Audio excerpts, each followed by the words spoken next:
কুরবানি দিবে কারা?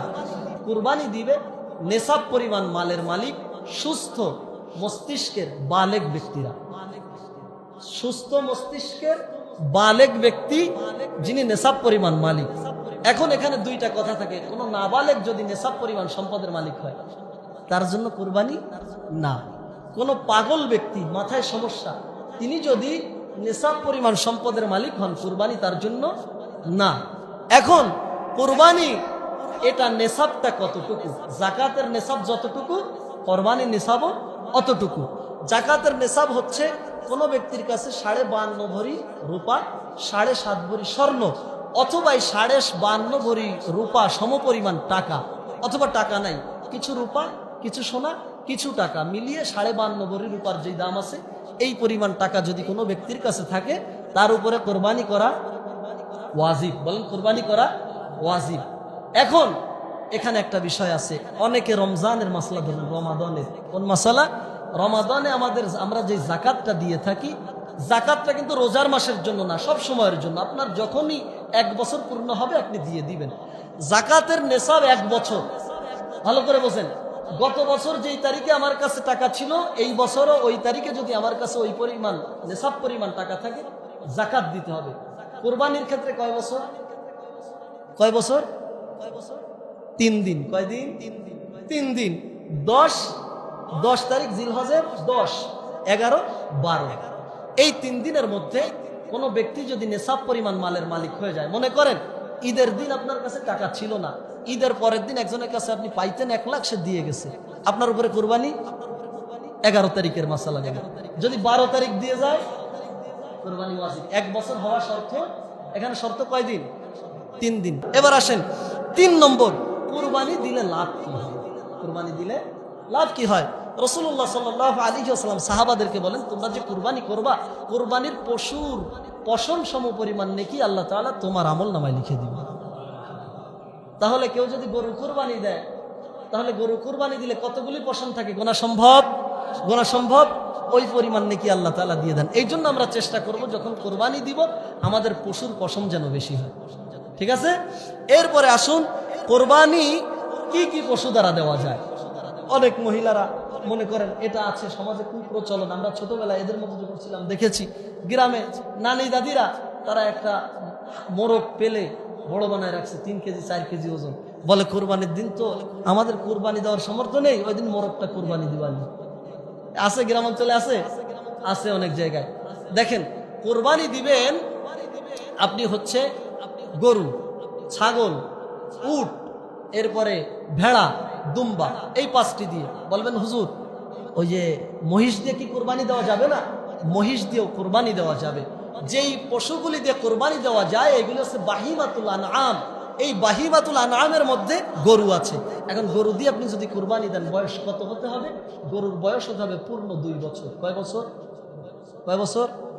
যদি ছাগল দিয়ে দেন বয়স হতে হবে 1 বছর, দুম্বা দিয়ে 1 বছর, ভেড়া দিয়ে 1 বছর, এগুলির বয়স 1 বছর হয়ে গেলে কোরবানি করতে হবে। যদি উট দিয়ে কোরবানি দেন, যদিও দেবেন না, কয় বছর?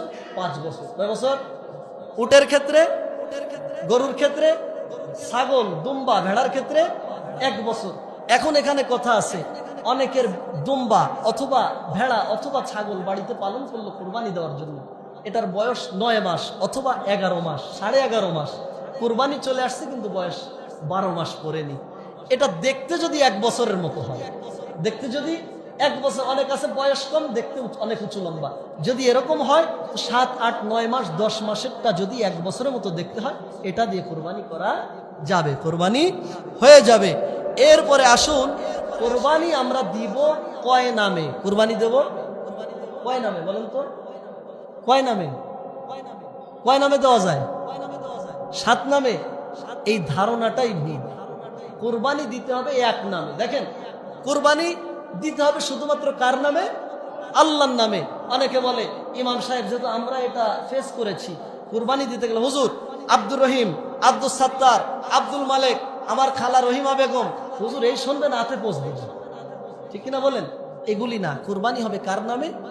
আল্লাহর নামে, 7 জনের পক্ষ থেকে। কয়জনের পক্ষ থেকে? 7 জনের পক্ষ থেকে কোরবানি হবে আল্লাহর নামে। এরপরে আসেন আর একটা বিষয়, এটা না বললে না, অনেকের মৃত মা বাবা কবরে আছেন, মৃত ব্যক্তির নামে কুরবানি দেওয়া যাবে কিনা? যাবে? যাবে।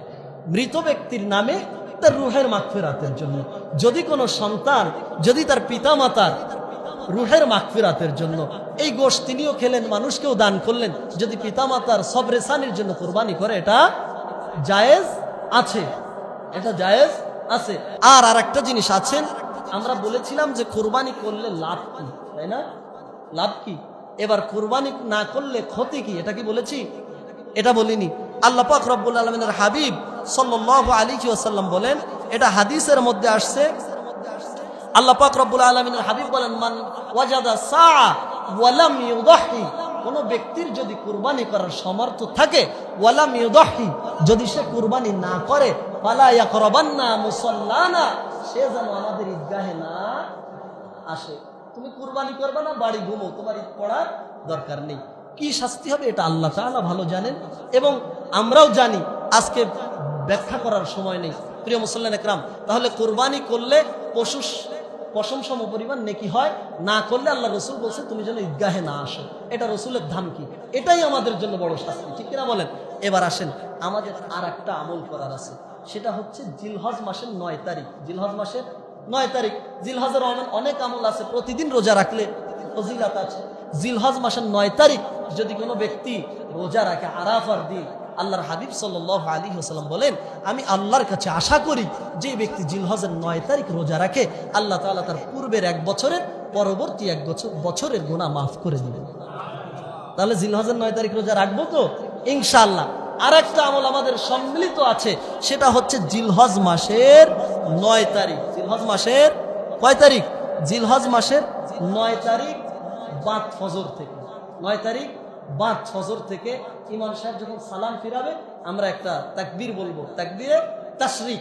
23 ওয়াক্ত আমরা এই তাকবীরে তাশরিক বলবো, আল্লাহু আকবার, আল্লাহু আকবার। বলেন সবাই, আল্লাহু আকবার, আল্লাহু আকবার, লা ইলাহা ইল্লাল্লাহু ওয়াল্লাহু আকবার, আল্লাহু আকবার ওয়ালিল্লাহিল হামদ। এটা আমরা কয়দিন বলবো? 23 ওয়াক্ত। জিলহজ মাসের 9 তারিখ থেকে আমরা এটা 23 ওয়াক্ত এই দোয়াটা পড়বো।